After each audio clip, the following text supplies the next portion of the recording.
The Chris Johnston Show. Let's go! Your number one destination for a behind-the-scenes look at the game of hockey. Is this thing on? Here's NHL insider Chris Johnston and host Julian McKenzie. CJ, the Toronto Maple Leafs have a 2-0 series lead on the reigning Stanley Cup champions, the Florida Panthers. And they've looked good doing it. Yes, you can look at the advanced stats and see maybe the Florida Panthers might deserve a little more. But the Leafs still have a 2-0 lead, and they've looked really good. And I think this, like, you think of how good they've been to this point, their chances of making it to the final, maybe we're getting a little ahead of ourselves, they feel very real. They at least feel very real in terms of winning this series. CJ, what's your assessment of Game 2 and how the Leafs look right now? Well, you don't have to apologize for how you're winning when you're creeping closer and closer to a conference final.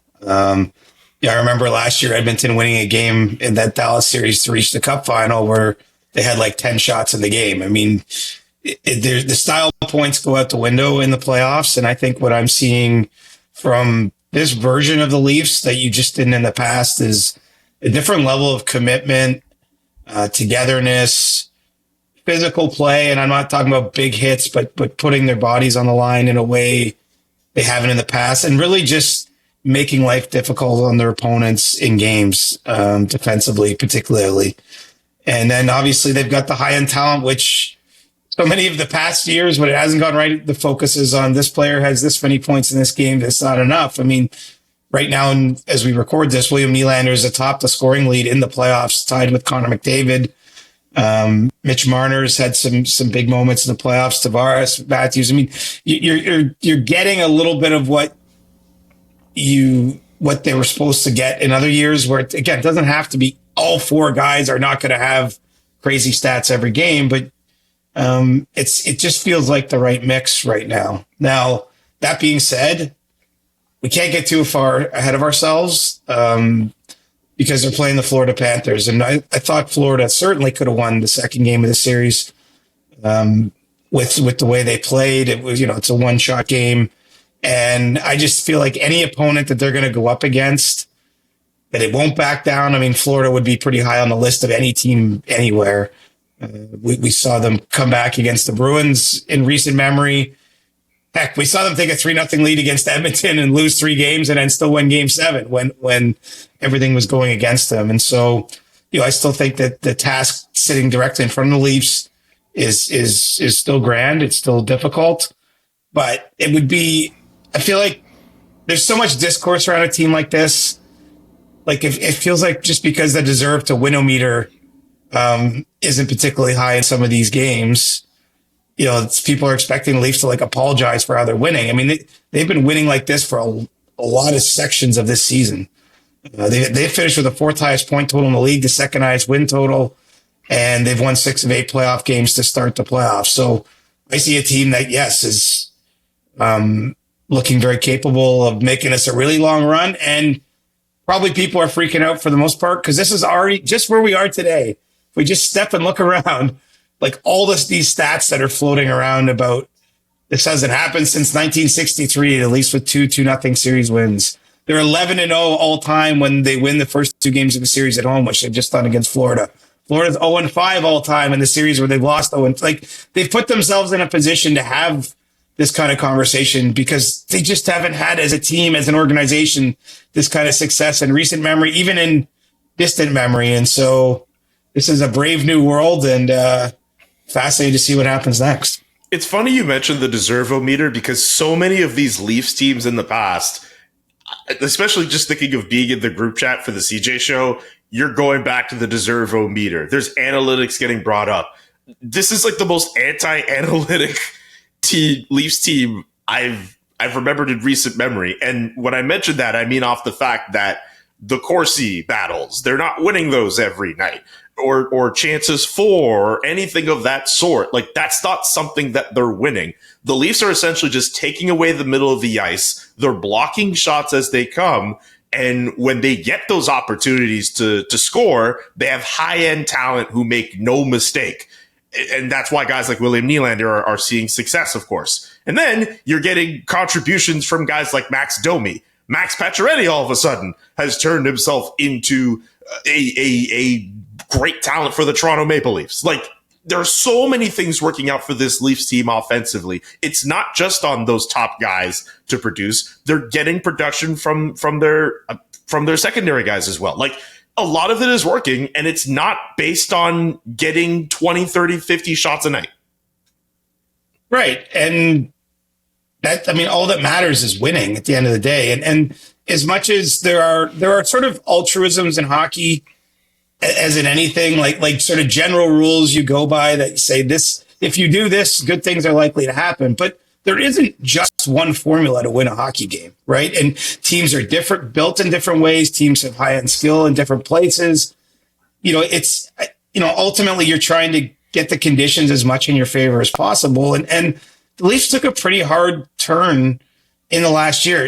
I went into the Panthers locker room after game 2 and, wanted to ask Brad Marchand about what he's seen from the Leafs. And the reason for that isn't just that he's a decent talker. This man has played 89 career games against just the Leafs. He's played in 5 playoff series. He spent 16 seasons in their division. And he was not being tongue-in-cheek when he said they are absolutely a different team than they've been, because he gave a very earnest answer there. And he talked about how much the blue line has changed even since last year when Brad's Boston Bruins beat the Leafs in round 1, game 7 overtime, for those who may not remember at home. And, just talked about seeing Chris Tanev, Brandon Carlo, Oliver Ekman-Larsson added to that top 6, and how much heavier the Leafs got on their back end and how much more difficult they play in the style you're referencing, Julian, there about, really committing around their net to collapsing down and not giving up a ton of high dangers at the net front. And then he mentioned the stylistic change he's seen since Craig Berube took over from Sheldon Keefe. And so, the Leafs have had a different approach with some of this, with, all the same pieces at the top of the lineup, but they've changed a good section of the bottom half. And, it became relevant in this series, of course, because unfortunately Stolarz was injured in game 1. They added Stolarz, and their goaltending got a lot better this year. And you put it all together. I mean, it's pretty clear that Craig Berube's put a stamp on his team. I mean, it's not pretty hockey all the time. I mean, there are pretty plays. There are beautiful goal from William Nylander in game 2. Like, there's some nice finishes in the game, but the style they're playing is very difficult. They blocked 50 shots in this series in 2 games. Like, it goes without saying, like, part of that is you have guys like Tanev, who we know that's his specialty. But on top of that just takes a lot of commitment from everyone. It's painful. It's not fun all the time. I mean, the winning part's fun, but this is ice bag hockey, in terms of the training staff having to make sure the players are in a good spot. And so it doesn't mean that it's going to yield success forever. Like, who knows if they can continue doing that? I mean, they're also pretty healthy, other than Stolarz being injured right now, knocked out of game 1 in this series. There are other players. Everyone else is still available, healthy. I'm sure there's bumps and bruises, and you're already getting to the point, not everyone's at 100%, but everyone's in the lineup still. It's an interesting turn, but when you see it work, I can at least understand how they got here and thinking this way, because their power play by and large has been good. Now they were flirting with danger in game 2. That went 0 for 2 in the first period. They get a third opportunity. The first power play unit actually had a lot of pressure on that third opportunity, but didn't get many shots. Second unit comes on and bang, Max Pacioretty tips in a goal. I mean, that sort of stuff sustains you, though. They're getting, they're coming out well on the special teams battles in general in the playoffs. They're coming out well in the goaltending matchup, and then they're at 5-on-5. I mean, you can attest, having covered those Senators games, there was a lot of stretches in those games they didn't give up a lot of shots and didn't give up a lot of dangerous looks. Now, that's still going to happen sometimes. Like, no team has a perfect outing, but the formula, at least to this point, is working. And, I guess we can leave some of the commentary aside. I mean, at the end of the day, you're just trying to finish off the series, and pretty intriguing the way it's all played out. But as I mentioned, I didn't sense any wavering in that Panthers dressing room after game 2. Like, I'm sure it's easy to get excited and carried away, and the takes will be overwhelmingly positive until we get to Friday in Florida, and they should be. But the Leafs have really given themselves a chance, is how I see it, by winning 2 games against the defending Stanley Cup champions, take care of business at home. Now their focus to me has to be, if you win 1 game in Florida, you're going to get multiple opportunities to close out the series. I mean, you can't get too far ahead of yourself, but this is, who knows, man? You got a guy wearing number 67 doing stuff on the ice. It just, if you believe in omens or superstitions or whatever, it feels like a lot is coming together right now in Toronto. Yeah, it's very weird to see the 67 thing. I'm glad you said it and not me. The Florida Panthers, though, I didn't expect them to look as slow as they've looked against the Toronto Maple Leafs. I didn't expect Sergei Bobrovsky to not be on top of his game. And that being said, I still think games 3 and 4, we're still going to see this Panthers team kind of stand up and punch back and get an opportunity or 2 for itself. Still surprised that I think it was brought up in the group chat where Austin Matthews, I know he gets an assist yesterday, but like his line is outscoring the Barkov line, but I think at 5-on-5 particularly, like I think there could be some kind of reversion of course there, at least in games 3 or 4, but I don't expect the Panthers to kind of take this line down over the next few games. For sure not. And look, those 2 lines have been kind of going together, power against power. The Leafs' best 2 offensive. Well, look at it. William Nylander's having a start turn here, so I shouldn't. But 2 of the Leafs' best offensive players, plus Matthew Knies, are on the Leafs side of that equation. And then in Florida, you've got 2 Selke Trophy nominees with Sam Reinhart and Alexander Barkov on that top line. I mean, it's like a heavyweight matchup of lines in terms of talent in the league. And I think, look, Barkov's line for sure had the better of the looks when they were going head to head in game 2. Now, the way it turns out, Mitch Marner scores the eventual winning goal, from some distance. I even think the fact that Mitch Marner shot that puck, like there's definitely some luck there. Like, don't get me wrong, but the fact you had Mitch Marner shooting from that position, the shift after the Leafs gave up the tying goal, that to me represents a mindset change that you're seeing, because where I think the Leafs top players, have had some troubles in the past when it came to the playoffs, when the ice shrank at the other end, when they couldn't make sort of the really high end pretty plays that they're used to, I think that some frustration seeped in. And then obviously on top of that, their power play tended to sputter in years gone by. Now you're seeing even Mitch Marner taking basically a low percentage shot and understanding the value in how they played. Like it couldn't be more clear. Craig Berube sat at the podium and said, "We're not looking for grade A's." Like it's almost counterintuitive, right? But he's like, it's up to our guys to get to the net, throw pucks there. I mean, look at the goals that just come to mind. Obviously, there's 2 goals scored in game 2 off the rush, the Domi goal and the Nylander goal. But, Pacioretty, and granted, it's a power play, but he's just getting to the net. Morgan Riley gets the puck through, great tip. They score that way. The Marner goal, he's throwing that puck to the net, hoping for a rebound, hoping it goes in, pings off iron and goes in. So, I mean, look, some things are bouncing their way, but you're seeing in the game that they're doing things differently than they have. And so, it's been kind of fascinating to watch just because it's so often been a different story. But when you bring up the matchup game where we started here, I'll be curious to see. I don't see Florida changing the matchup, even though it hasn't gone their way in terms of those goals. Certainly chances and expected goals are in the favor of Barkov in that matchup. Where the Panthers have done their damage is with the Lundell line. Mm-hmm. With Marchand and Luostarinen, that they had 4 goals at 5-on-5 through 2 games. I mean, that line, I'll be fascinated to see what Maurice does with last line change with that line, because they're having the most success. I mean, it's plain to see Matthew Tkachuk's playing these games. Don't question the want or the heart or the desire, because obviously those are things he's known for, but he just doesn't have jump. He doesn't have the usual ability to do what he does. And I mean, look, he was injured in the Four Nations tournament, didn't play again until the playoffs. So, I think it's fair to assume with that lower body groin area injury he's dealing with that it's pretty significant still, or that it's holding him up. But as Paul Maurice said, this guy played with a broken clavicle in the 2023 Cup final. So, and it doesn't mean that he can't find other ways to be effective, but he's a reduced version of himself. And so,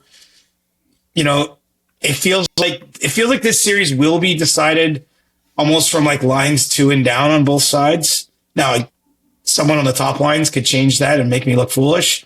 Austin Matthews goes into beast mode in the next few games and is beating Barkov head to head. Maybe you'll go, oh, that's how the Leafs got over the top. But more than likely, I do think it's to the players below the absolute top players on the forward rosters to score a lot of the goals, at least at 5-on-5 and to try to tilt play there. And so, we'll see what kind of adjustments the Panthers can make. The other thing that I noticed, Julian, in the game is the Leafs were kind of stretching out the ice, like almost getting a guy behind the Panthers D and hitting them with home run passes. Mm-hmm. I think it's a bit of an antidote to like the forechecking style where obviously Florida's trying to bring a lot of pressure in the offensive zone. And one way to relieve that pressure to the Leafs is make them nervous about someone getting behind you. But, Aaron Ekblad even noted in the game, he said, the William Nylanders and Max Domis of the world, we got to be aware of those guys basically looking for those exit passes. So, I would expect a few almost systematic adjustments, and then just, being on the road, it's different. And, Florida knows what's at stake here, right? They're not fully playing for their lives in game 3, but it's tough to win a series when you go down 3-0. So I just expect more urgency to their game. As you mentioned, I think Bobrovsky can be a bit better. There was an improvement in his play from game 1 to game 2, but this wasn't the guy that's kind of gone to legend-like status the last couple playoffs. And that's, Florida pushed the Leafs out in 5 games in 2023. Bob had a .943 save percentage. Like it's and 3 of those games went to overtime. I'm not saying the Leafs deserve, because again, we're not going back to deserve to win a meter, but it's sort of like when you're on the wrong side of a series and you can look at the factors that led you there.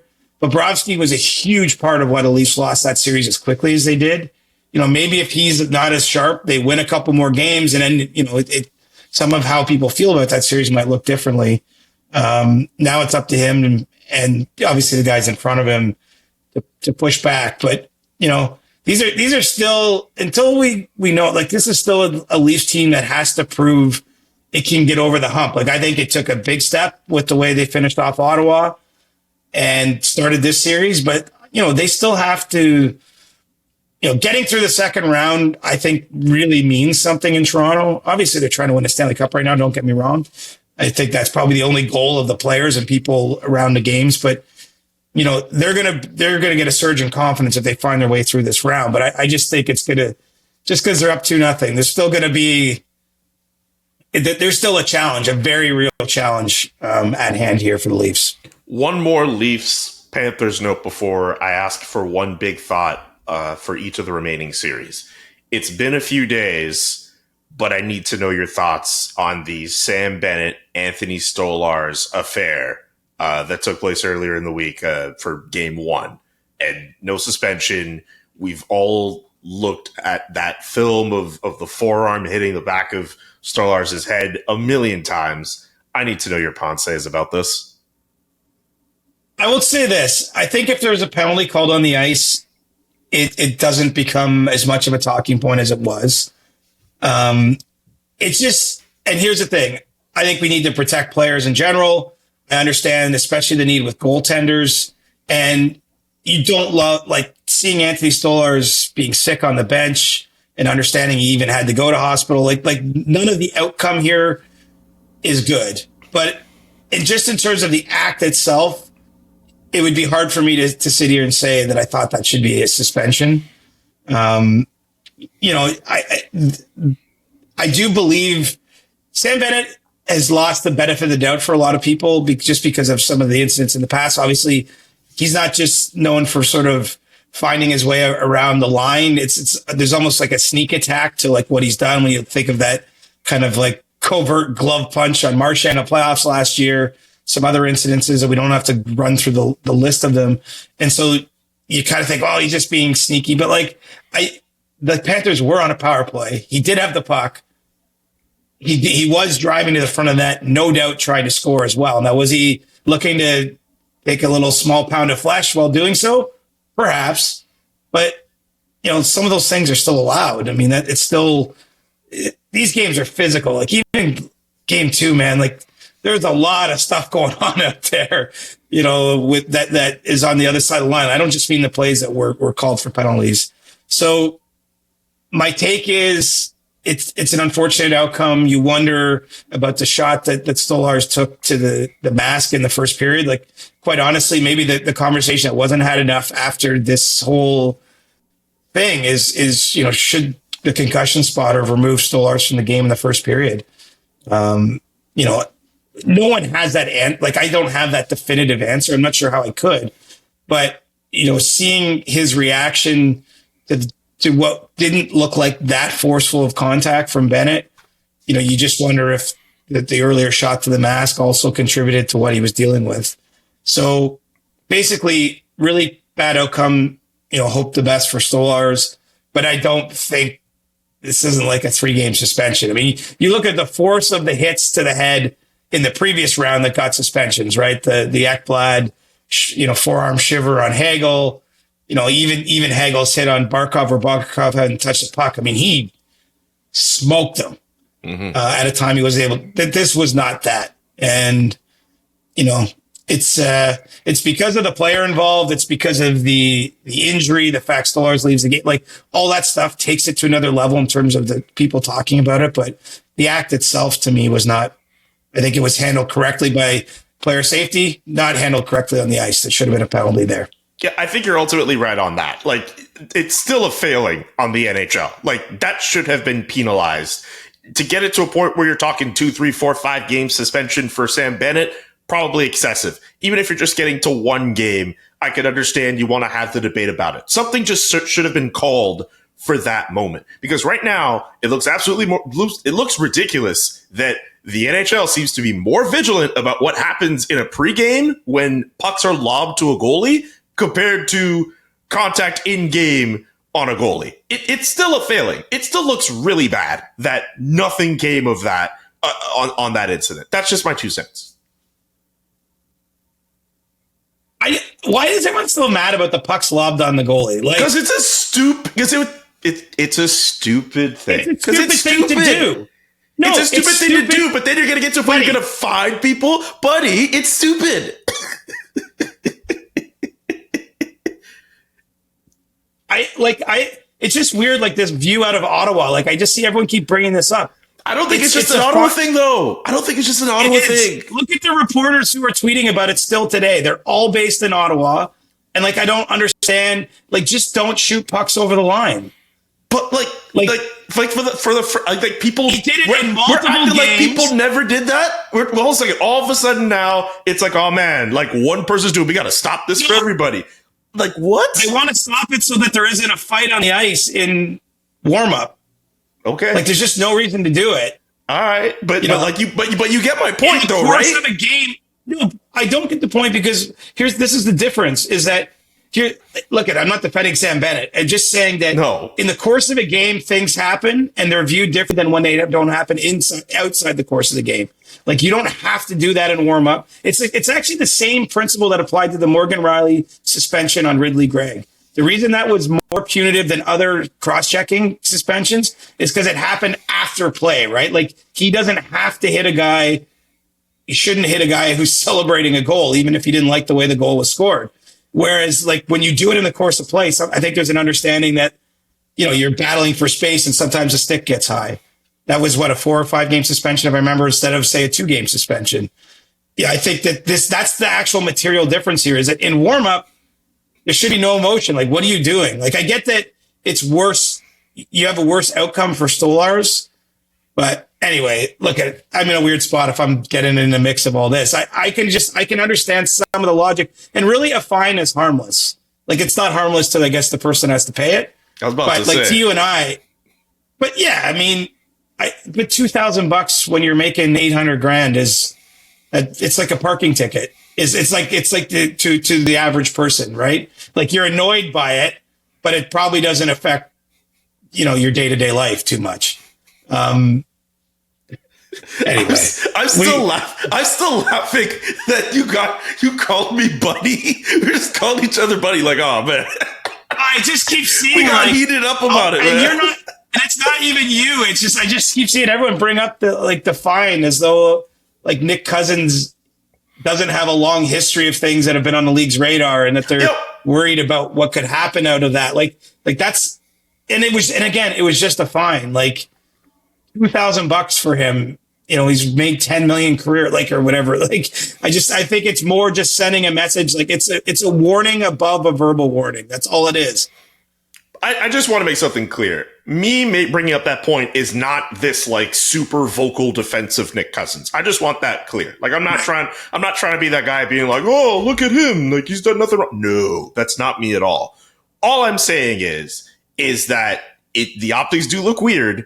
And I get that they're very different situations, that the NHL has shown more vigilance on one particular play and on something else, which clearly we both agree something should have been called for. There's nothing there. It's just this inconsistency that's there.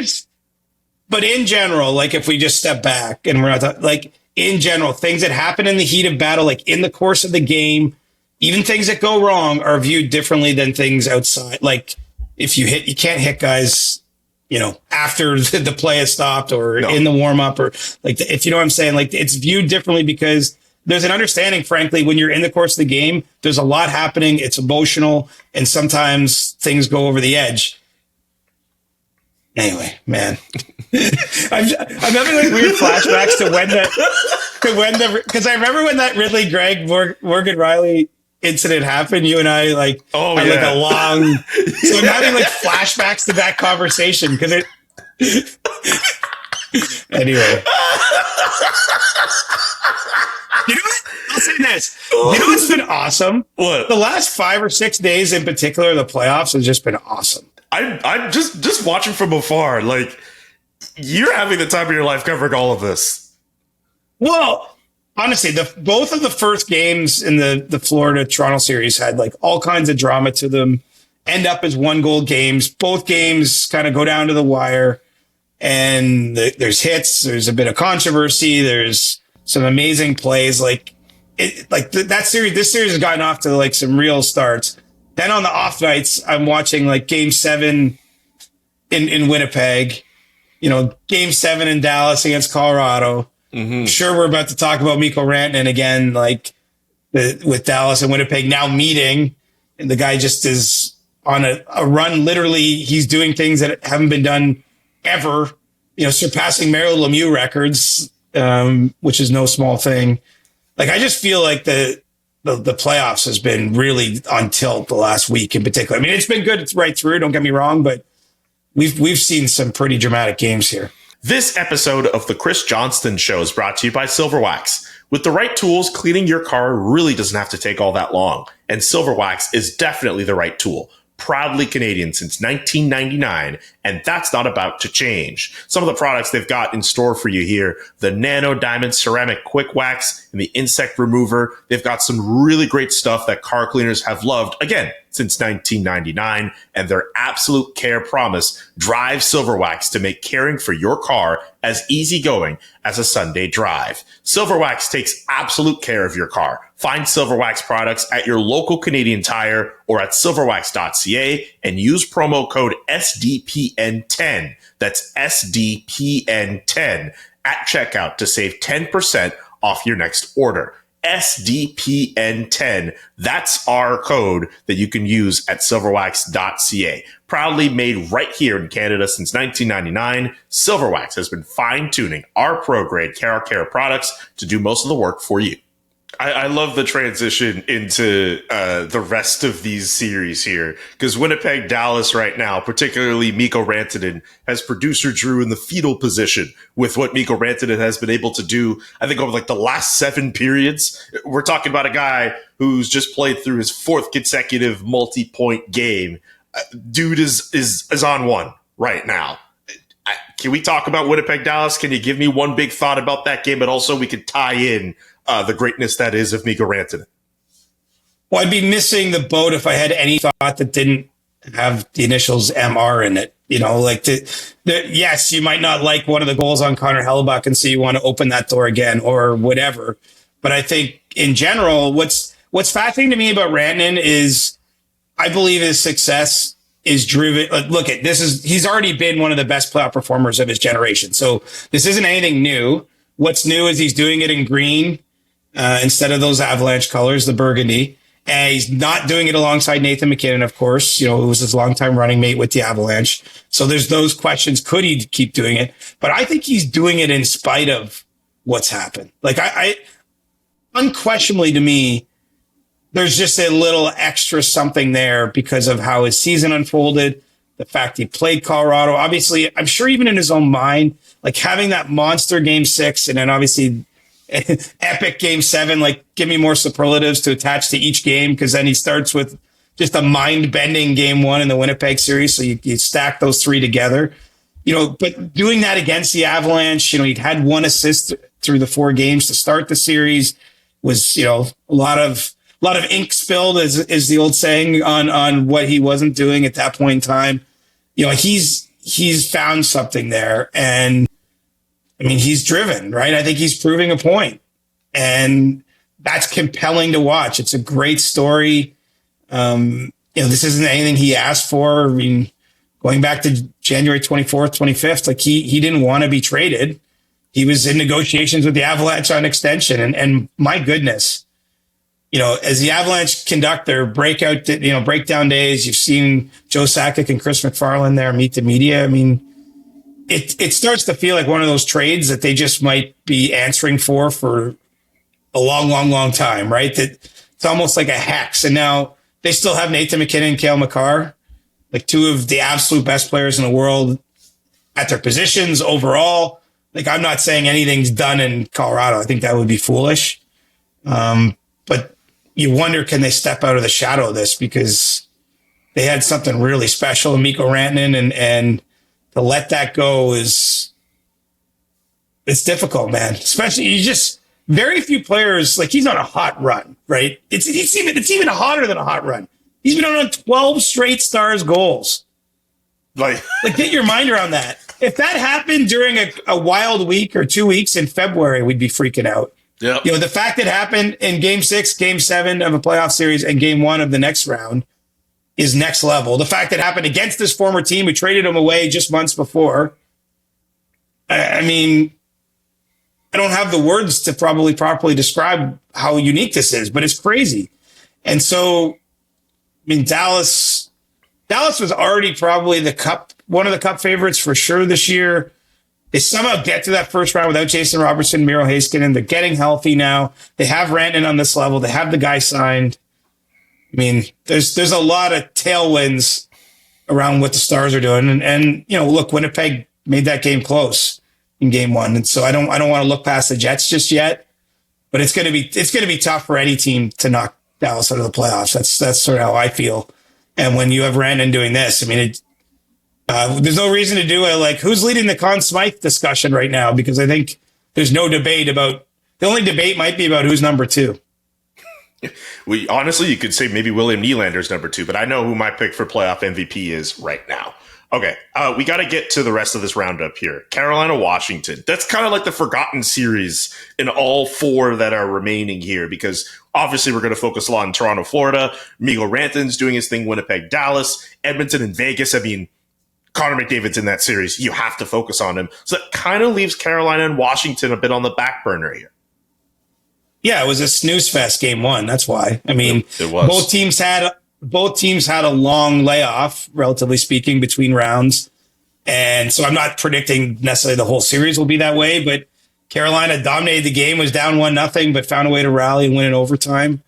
I don't have a hot take on this one other than I just hope the level goes up when we see game 2, because that was a rough watch. Certainly of the 4 series, but the other 3 were much more compelling, I'd say, from a neutral standpoint. But there's a lot on the line. Obviously, Washington had a great year. Carolina is a team, they've had much more success than the Leafs in the playoffs, but they still haven't had nearly the kind of success they want to have. And so there's sort of a team I view as trying to get over the hump. And, I think Washington's going to bring a lot more. If they don't, I mean, it's going to be a quick one in the Hurricanes' favor, because the Capitals just didn't have a lot of dangerous looks, didn't have a lot of shots on goal, and they're playing on home ice too to start that series. So, I almost have to see another game before I could even give you a good thought on it. My only thought was, Man, I'm going to have to change the channel as that game was going along. So maybe I should admit that, but it was just a, and I can appreciate a 2-1 game. Like, don't get me wrong. Like, it's not just because it was low scoring. It was low, kind of low event, I would say. It was, and there just wasn't any real animosity. I mean, I know you got like Tom Wilson grabbing Sebastian Aho's mouth guard, and there's low key antics, small A antics, I'll call them. But I think game 2 will be a lot better. I mean, I have to believe the layoff was part of it. Now if you're Washington, like they're coming back to, I mean, they've got to give a better push in game 2. So I'm not writing the series off. That's important to note here. I'm just saying the first game was a tough watch. All right, give me one big thought on Edmonton versus VGK, the Vegas Golden Knights. And the Edmonton Oilers just, I gotta say, man, the way they powered through that first round series and then they get at it again in Vegas, big up to them. Yeah, my thought on the Oilers is you're seeing their depth guys actually really score some big goals and make a difference, which I think is massive. I mean, look, you're going to have McDavid and Draisaitl there. I mean, I'm saying that as Connor McDavid is tied for the scoring lead in the playoffs, and they play again tonight, I believe. So he's probably going to, by the time you're listening to this, he may already have retaken these playoff scoring lead because you can just count on him getting 1 or 2 points a game at minimum. Yeah. But the fact that you're having some big moments from the Connor Browns and other guys down the lineup, like that to me, if that keeps happening, that's where Edmonton is a really tough out because offensively they're already, such a handful at the top end of their roster. They're finding their way through. They've got Kelvin Pickard in net, right? I mean, kind of gets lost a little from a national standpoint that they've, switched goaltenders entering this playoffs after those losses in Los Angeles. And Pickard, who had a really good run in the second half, especially after the Four Nations tournament, he carried the mail for quite some time and earned a lot of wins. But this is a journeyman guy. I mean, he once upon a time he was a Vegas expansion draft guy, right? You probably saw the clip going around he did with Colby Armstrong, where he named every place he's played. It was, he's been on a journey, and so it's a little bit. It's not in the way that they went on their run in previous years so far, but I mean, I just think the Oilers are so dangerous when you have the absolute high-end talent that they do. I mean, look this is a league of game breakers right now. Yep. And we're talking about Dallas. Who is it doing the job, right? We're talking about game breakers. With the Leafs even, like it's the Nylanders coming through. Mitch Marner had, a couple big moments here the last few games. It's McDavid. So, it's tough to win if you don't have those absolute rock stars. Now, one team that doesn't really is Carolina, right? Like they have very, very good players, of course. Sebastian Aho, great player, but maybe not, you don't associate him with the sort of things I'm talking about. Like the guy can totally score out of nowhere necessarily. So they're one team maybe that's trying to do it a little differently. Frankly, that's why they made the Rantanen trade when they did. Like they didn't end up lasting long. They're kind of the forgotten middle zone of the Rantanen story.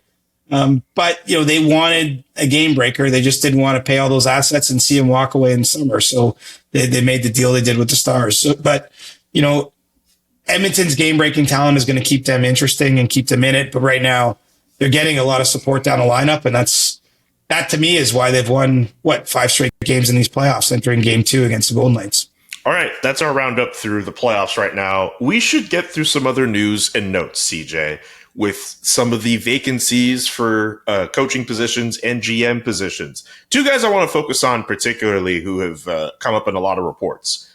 Ken Holland, last seen with the Edmonton Oilers, and Mark Bergevin, who has a position within the Los Angeles Kings, and looks like he could be up for a general manager position as it comes. What are you hearing on both of those men? Well, Ken Holland wants to work again, running a team. That's no secret. He was the GM of the Edmonton Oilers last year that went to Game 7 of the Cup final, and then 3 days after the season or whatever it was, the Oilers announced they weren't renewing his contract. I mean, that alone is unusual, right? To walk away from a GM who's got your team to that kind of position. We're talking about someone who was obviously instrumental in bringing multiple Stanley Cups to Detroit prior to that. And so, he stayed close to the league. He was down at the GM's meeting. He's done work with the hockey operations department this year. And he is without question the most available, accomplished executive out there that's still in the mix for these kind of jobs. I don't know if the Islanders are going to be able to lure him there. I mean, I think he's at the top of their list. But, because he does occupy kind of a privileged position, I think he has the ability to be pick and choosy. And it's not that, look, the Islanders have good ownership situation, great arena, but I don't think anyone looks at their roster and says like they're ready to win in the near term. Like I think that's a bit more of a project for whoever gets hired there. And so I don't know if that appeals to someone at Ken Holland's stage of his career. I think both Holland, frankly, and Bergevin are among people up near the top of that Islanders wish list. There was some interest in Jeff Gorton, but the Montreal Canadiens, didn't want to grant permission for them to talk to their president. Obviously familiar to the New York market after his time with the Rangers. And so, I don't know exactly where that search goes next, but, there's just not that many. If you're not hiring someone younger to like grow into a GM's job, if you're looking for someone established, Ken Holland's probably the name out there, right? I think anyone with that kind of opening would want to at least speak to a Ken Holland. Like you want to pick his brain, you want to see if there's a fit. And so it wouldn't surprise me if he ends up on the LA desirables list after they've moved on from Rob Blake. But Mark Bergevin has been working as Rob Blake's right-hand man for the last number of seasons. So he should be favored there. I mean, this is what happens. There's a lot of crossover when we talk about the coaching search, as we did on Monday. There's a lot of crossover here with the GM search. And so that's kind of how I see where that stands. But I do think Holland, like a coach who knows he's going to be in desire, can it's not you say no or anything. Like you go through the process too, but you're not desperate for a job in the same way some others might be. And so the Islanders, I do think it's a project there. LA is interesting, right? Like they've lost 4 straight years to Edmonton in the playoffs, but you look at all those prospects, they're young players, 2300 player rankings are usually ranked pretty high. They've got some established pieces. Like that team, to me, it's obviously decisions have to be made, but they're probably closer to being a potential. I mean, this year they entered the playoffs as a team that I think a lot of people were thinking could go on a run. I mean, they're up 2-0 in Edmonton. Really, there was some key errors in that series, or the Kings might have still been playing right now. So, they're still in the early days of those searches in a lot of ways, but the draft is 6 weeks away. You don't have too long to fill those roles. I'll say this about the Islanders, though. Yes, you're right. There is it's a project, but you get a number 1 overall pick out of it, at least to start in that project. If you're any GM who takes that job, there are worse places to end up if you are a general manager of a team, taking over a team for the first time, and you imagine if you have like a pick in the mid-teens. It's like, okay, all right, with this type of roster. A number 1 overall pick, your toughest decision at that point is, do you stave off the temptation of taking James Hagen's first overall, and do you look at Matthew Schaefer or Michael Miset first overall? Or do you do something that we haven't seen in a long time in the NHL and consider moving back, like trading the first overall pick, maybe to set yourself up to get more assets and still take a James Higgins? I mean, that's a decision for that person to make that is yet to be hired. I don't know what the Islanders are going to do there, but you're right. It's, for those unfamiliar, Higgins is a rare Long Island top prospect who grew up an Islanders fan. I think I saw someone say online, it was like a fan that recorded a video. He's like, he'd be the first ever prospect that if the Islanders didn't take him would be like crushed by it. Because usually there just isn't that kind of prospect who grew up an Islanders fan who's in the range for them to pick him first overall. And so it's kind of a different dynamic there. I don't know how they're going to navigate that, but you're right. I mean, look, they won the drafts lottery on Monday and it's a good place to start.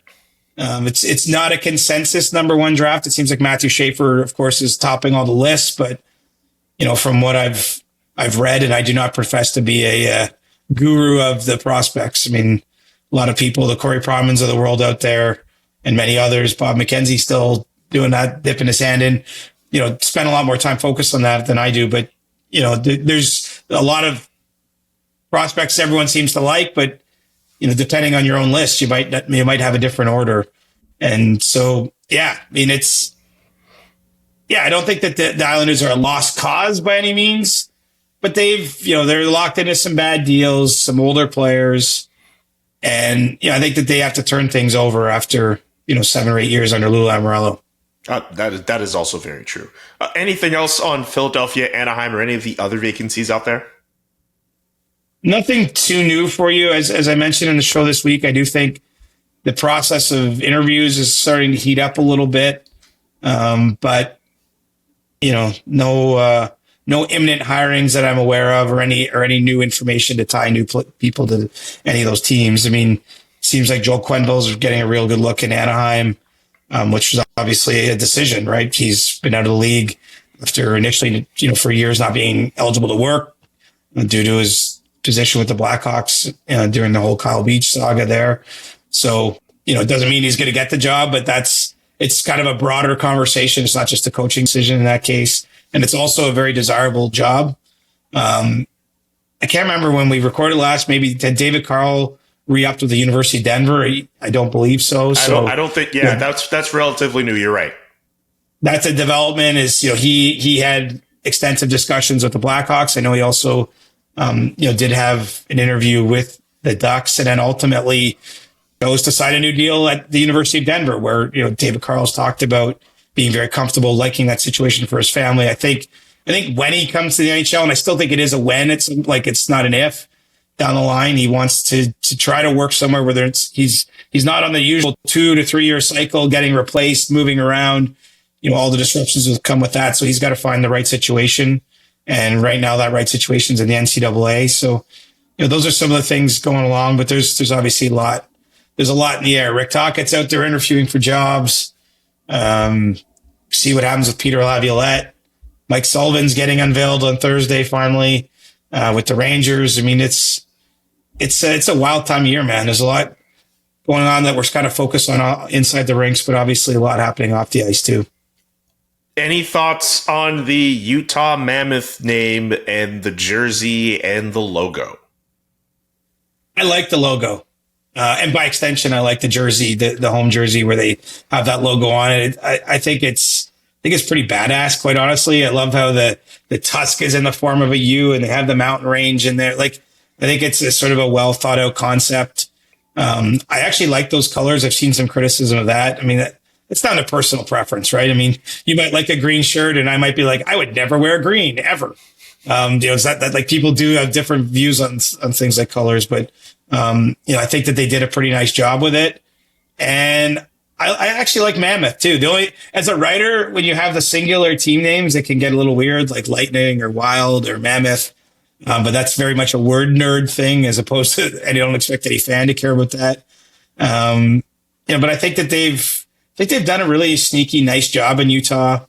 We have to remember it's only 13 months ago they got the team, and they revamped the rink once to just make it playable for year one, but they're doing extensive renovations now before year two. They've got an identity. They seem to have a fan base going. I mean, a lot of good things happening with I still want to call them the hockey club though. I have to get used to actually just calling them the Mammoth. Mm-hmm. What about you? Did you asking me for my style rankings is that's kind of bad. I'm in no position to be giving them out. Where do you land on this? I feel like you got much better taste than me, my friend. But we agree. I actually really like the jersey. I don't think the logo's that bad. I can understand that some people, I think a lot of the criticism stems from the fact that maybe Utah played it safe. But I also think the way they played it, quote unquote, safe still looks pretty good. So I don't understand why people are getting hopped up about it. Also, for people who really want purple in those jerseys, there's nothing stopping them from one day having an alternate third jersey where they find a way to incorporate that. And also, I don't think it's fair to do the whole, they downgraded from the Kashina jerseys in Arizona to this. That's two different teams essentially at this point, right? I don't think that's fair to Utah. But just like you, it will take you a second to get used to Utah. I wonder if we see a day in the future. A day in the future where there's mock-ups that are a combination of this and the Utah and the Arizona logo. I wonder if there's future versions, third jerseys down the road where they do stuff hey, there's cool possibilities, right? Mm-hmm. Now I'm sure fans in Arizona would feel a certain way, just as fans in Quebec City didn't like it when the Avalanche, pulled at the Nordiques history. but I think it's a great place to start. Do you know what I even like, Julian? It's a small touch. I don't even know how much this was discussed, but they're still going with like the Utah Step Stair logo on their road jerseys. And the reason they're doing that is they feel like they're flying the flag for a state, and they want, when they're playing in other buildings, to like, you're playing Utah. Like like, I kind of like that. It's also like a small nod to their history as the 1 year with Utah Hockey Club, right? Cause it's similar to the jersey they wore that year. Like, I don't know. I think that there's a lot of nice touches and thoughtful approaches to what they've done. And I like Mammoth as a nickname. So all things considered, I actually was in favor of staying with HC, as you know, like going way back, about a year ago, they announced they had 6 finalists at the time.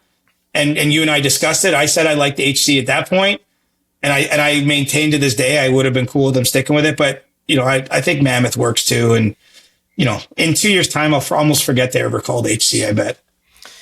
R.I.P. Utah Hockey Club, though. It was a cool last name when we had it. Stick tap before we leave. Ooh, I didn't come prepared. You go first and give me a chance to think on one. The NHL will get a stick tap because the draft lottery broadcast, I actually thought, was riveting. It was actually really well done. For the first time, they actually showed the ping pong balls being flown in the air, the actual lottery process. And even though there was a lot of math and it took me quite some time to actually get down, what was really helpful was when they had the board that showed which team needed which numbers in order to get whichever pick.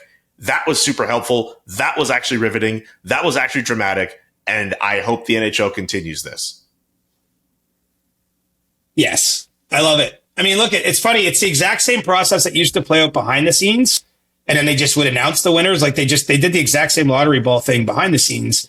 Bringing it in front of the camera is amazing. Julian, this is a dated reference a little bit, but at the time they did the Connor McDavid lottery, after 3 balls, the Leafs actually had the highest opportunity to get them. They had the most combinations remaining that would have got them. So if you're watching that in real time, they left a lot of drama on the table by not doing this sooner. Mm-hmm. But you're right. Kudos for doing it. My stick tap goes to Cole Perfetti. At the risk of moving forward too quickly, I would be missing the point here if I didn't give a chance to just say like the Manitoba miracle. Coming back in Game 7, he scored his second goal of the night with 1.8 seconds. I think it ended up being with 3 seconds left, but it was 1.8 showing on the clock. And, the good people of Winnipeg stood through 2 overtime periods. Like almost the entire building stood for 2 whole overtimes. Obviously, Adam Lowry gets the big goal, but I'll stick tap Perfetti, who's a young player coming into his own in these playoffs. Had a couple big goals in that Blues series. And yes, the Jets are in tough. We didn't go into it deep on today's show. But great hockey town, and I was not rooting for anyone. That was a game. Anyone watching that game would have loved it, but it was hard not to feel good for one of the Jets' young impact players growing into it, and then the fans of that city to get a moment like that. And now they're already back on the roller coaster on the way down. I'm sure this morning after last night's game, like that's the way playoffs go. But I still think we're going to get a good series, Winnipeg, Dallas. But you gotta find an answer for Mikko Rantanen first, and there hasn't been one so far. Absolutely. Also, one more thing, big fan of the Cole 0.16 shirts that are going around that fans are wearing that have "We Believe" at the bottom. Big fan of those shirts. Great on the city of Winnipeg. Look, there's a lot of great fans around this great game of hockey, but it's been awesome to see the Winnipeg Jets fans show out through the first round and the early parts of the second round as well. I think that's going to do it for today's show. We packed through a lot. You're right. Maybe there's some things we could have focused on more, but there was so much we had to get to in only so little time. Get your questions. Plus, I gotta pack a suitcase and get to Florida too. So, I mean, you're doing me a favor, pal. It is insane that you still have to pack. But you know what? I also don't blame you because that was me at some point during the first round of the playoffs as well. Get your questions in now for our next episode of the CJ Show. You can get them in through Twitter, X, whichever one you want to call it, Blue Sky, or Discord. Just use the hashtag AskCJ, and we'll try to get to it as best as we can. For CJ, I'm Julian. Enjoy your weekend, and we'll talk to you all next week. The Chris Johnston Show. Follow Chris on Twitter @ReporterChris and follow Julian @JKA McKenzie. The Chris Johnston Show.